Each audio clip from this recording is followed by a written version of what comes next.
kids of parents who cheated. How did you handle the situation? My dad cheated on mom and left her to be with the homewrecker. So my little brother exposed the homewrecker at their reception. My mom is a very strong woman. My little brother and I, on the other hand, were quite devastated. We went from having a perfect family to having to switch houses every week. My mom became depressed, but she kept a strong face for our sake. She encouraged us to be at least civil with her, so we could still have dad in our lives. I wanted nothing to do with him in the homewrecker. My little brother changed. He went from being a kind and respectful kid to a kid with a mission when he found out. His words exactly were that they're both going to regret this. My brother idolized my dad, but now he wanted to hurt him. I did not want any sort of relationship with the homewrecker, but my brother still wanted to have a relationship with dad. I only went for his sake. Her and dad both sat us down and apologized on how things ended up. My brother looked pissed, but he just played it cool. I could tell he was faking his attitude. I had just graduated from high school, and I was scheduled to attend college the following September. I needed to get out of the toxic situation. I kept in regular contact with my mom and brother, but with dad it was minimal. Whenever he texted me, I was civil, but I was not as loving as I used to be. After my first year, I went back home for the summer, and lo and behold, dad and homewrecker are getting married and wanted us to be a part of it. I wasn't having any of it, but my brother encouraged me to participate because it would make dad happy before his world came crashing down. I asked him what he meant by that, and all he said was that I should definitely go to the wedding. It's going to be a day to remember. Were his words exactly? What could a 16-year-old do? Well, my brother proved to me that age doesn't matter. The wedding ceremony was actually nice, and so was the reception. The wedding, by the looks of it, cost at least $30,000. They went all out. In the days following the wedding disaster, my father's life unraveled quickly. His new wife filed for divorce before even unpacking from the honeymoon that never happened. The mistress, humiliated in front of everyone, vanished without a trace. My father, once arrogant and full of confidence, had become a shadow of the man I used to know. He called us every day, leaving messages begging for forgiveness, pleading for a chance to explain. Neither my brother nor I answered. There was nothing left to hear. My mom finally seemed to breathe again. For the first time in months, she started taking care of herself, smiling more, and getting back into a routine. She always told us that pain teaches valuable lessons, but deep down, it was clear that seeing my father reap what he sowed gave her a quiet sense of justice. My brother, however, remained colder than ever. He never spoke about the wedding, as if it had just been one necessary step in a larger plan. I could tell that his thirst for revenge wasn't quenched. That event was just the beginning of something bigger, something I couldn't fully understand yet. There was a dangerous glint in his eyes, an unwavering determination that was impossible to ignore. One day, while I was at home helping my mom rearrange things, my brother walked into the kitchen with a small, knowing smile on his face. I knew he was scheming. He asked me to talk in private, and with a cryptic tone, he said, "Do you think it's over?" I stayed silent, trying to grasp what he was implying. He continued, "Dad tore our family apart. Watching him crumble isn't enough. He needs to understand. He needs to feel what it's like to lose everything. Just like we did. I was exhausted. I just wanted to leave the past behind and move on with my life." But my brother wasn't ready to let go. He spent weeks digging, searching for every financial or personal connection our father still had. Slowly but surely, he found cracks in the new life our dad was trying to rebuild. Hidden debts, old affairs that were about to surface, shady business deals that could destroy whatever hope of a fresh start he had. I tried to reason with him.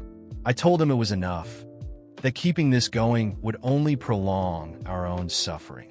But he just gave me a cold, unwavering stare. "He deserves every second of this," he said, "and I'll make sure he never forgets." The following weeks were a whirlwind. With a chilling sense of calm, my brother began orchestrating events that seemed almost surreal. He tracked down former mistresses and arranged for them to confront our father publicly, forcing him to deal with mounting scandals. He exposed fraudulent financial transactions, and one of the companies my dad invested in went bankrupt, leaving him drowning in debt. Our father, once seen as a respected man, became the subject of ridicule and scorn. People distanced themselves from him. He was left alone, no wife, no friends, and now no money.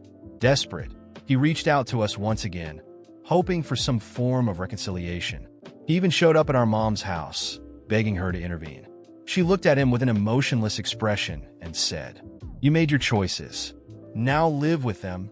It was painful to see him in that state, but my brother showed no sign of pity. His plan wasn't done yet. He was determined to see it through to the bitter end. One night, he pulled me aside for another conversation.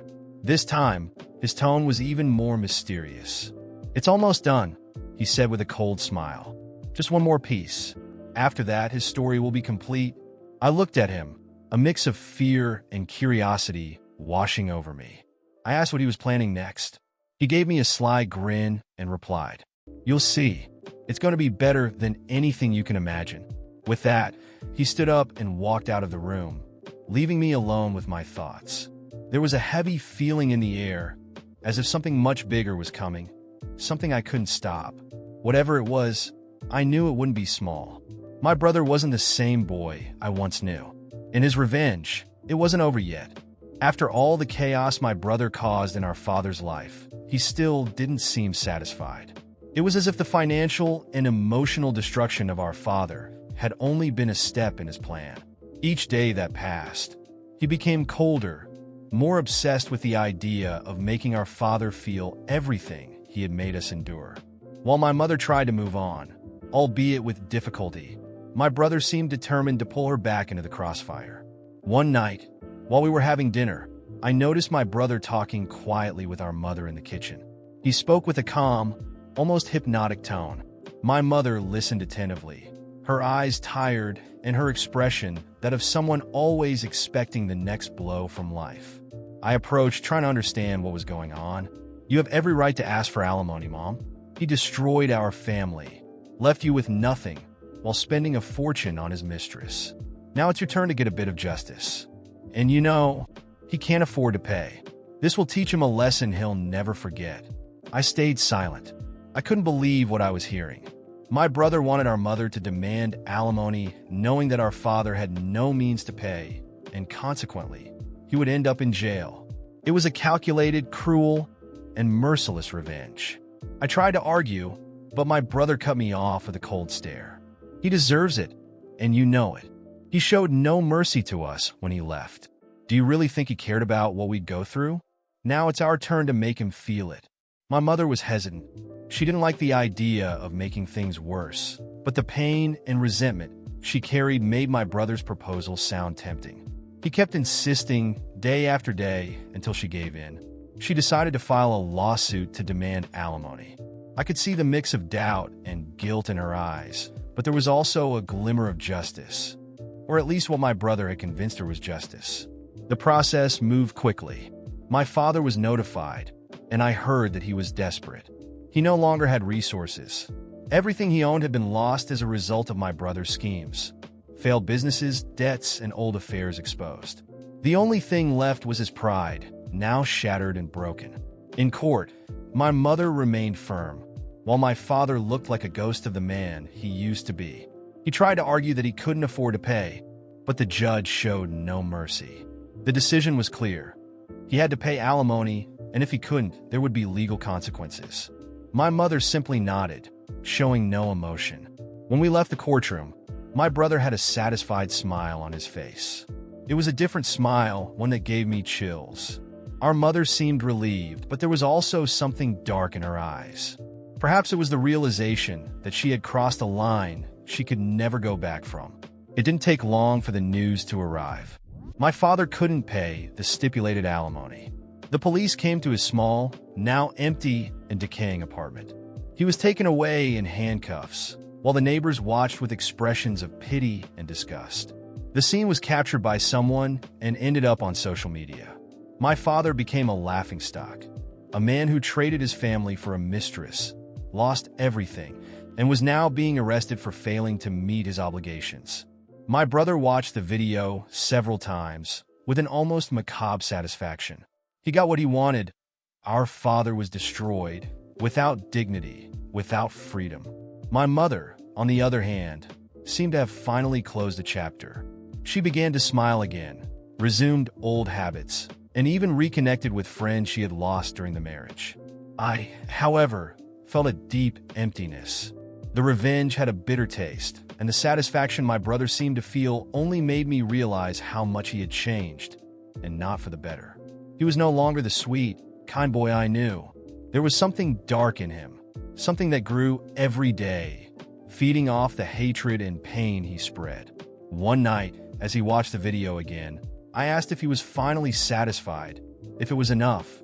He looked at me with that cold and calculating look and replied, "Satisfied? Maybe. But it's not just about satisfaction. It's about justice. He will never forget what he did to us. And now he knows what it's like to lose everything. Every choice has a consequence. And he's just reaping what he sowed." I no longer knew what to say. My brother had become a stranger to me, a stranger who knew no limits when it came to avenging our family.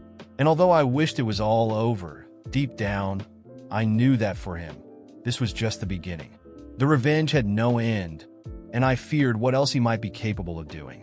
A few months after visiting my father, I thought I had finally found some stability. My days were simple: work, a few friends, and evenings spent reading or jogging in the nearby park. It was the quiet life I had craved for so long, away from the chaos that had once consumed everything. One evening, after coming home from work, I received a call from my mother. Her voice was shaky, and I could sense the worry behind her words. "Your brother doesn't seem well," she whispered, almost as if she was afraid someone might hear. "He's been distant, quieter. I'm worried about him. I don't know what to do. Maybe you could talk to him. He listens to you." I knew my brother had changed. All the resentment he carried had transformed him into a different person. I was afraid of what he might become, but hearing my mother's voice, I knew I couldn't just ignore it.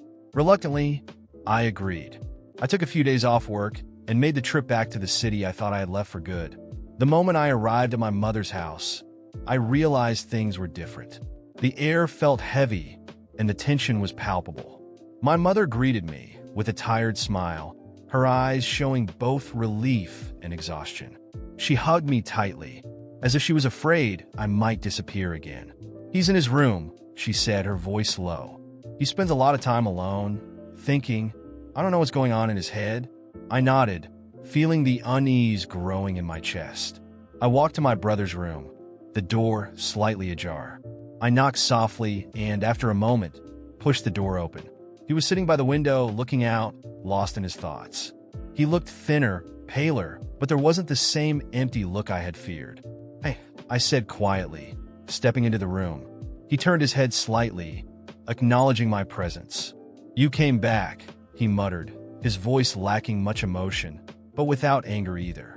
"Mom's worried about you," I replied, trying to keep my voice steady. "I'm worried about you. You've been shutting everyone out. What's going on?" He sighed, shaking his head. "I don't know. Maybe I'm just tired of all of this. I thought I'd feel better after everything that happened with Dad, but I don't." I moved closer, sitting beside him. "It's because revenge doesn't heal the pain. It just adds more weight. Maybe it's time we let it all go and try to find a way to move forward. All of us." He looked at me, and for the first time in a long while, I saw something different in his eyes. It wasn't hatred, it wasn't anger. It was sadness, maybe even regret. He nodded slowly. "I want to try," he said softly. "But it's hard. It's hard to let all of it go." I put my hand on his shoulder, giving it a gentle squeeze. "I know it is, but you're not alone. We can do this together." In the days that followed, we all stayed together.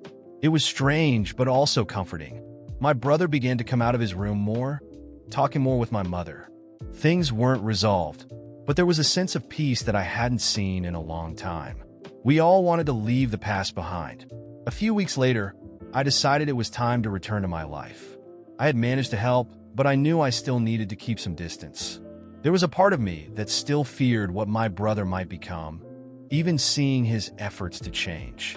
But for now, things seemed to be on the right path, and that was enough.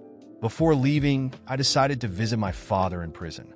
He wouldn't be there much longer. His sentence was nearing its end. When I saw him, I barely recognized him. He looked older, worn out, as if the past few years had taken everything from him. "You came," he said with a sad smile. I nodded, sitting down across from him. There was a silence between us, filled with everything we wanted to say but couldn't. "I'm not here to forgive you," I finally said, breaking the silence. He sighed, nodding slowly. "I know," he replied. "I don't expect you to forgive me. I wanted you to know that I understand now. I deserved everything that happened. I made my choices. I hurt you, your mother, your brother. I thought I could do whatever I wanted without consequences. But I was wrong. And now I live with that every day." I looked at him, and for the first time in years, I saw genuine regret. It didn't change what he had done. It didn't erase the pain, but there was something in his eyes that made me believe him. He was paying the price for his actions, and he knew it. We talked for a while longer, mostly about small things. He asked about my life, how I was doing. I kept it brief, not wanting to open up too much. When the visit ended, he looked at me, his eyes filled with a mix of sadness and something that resembled hope. "Maybe someday, you'll be able to forgive me," he said quietly. I didn't respond. I wasn't ready for that, and I didn't know if I ever would be. As I left the prison, I felt a strange mix of emotions. There was still anger, still pain, but also a sense of closure. My father had accepted his fate, and maybe that was the first step towards some kind of peace for both of us. I returned to my new life, far from my family, far from the chaos. I knew my brother still had a long way to go, but for now, everything was calm, and I hoped for all of us that it would stay that way. Maybe in the end, there was a chance for all of us to find peace.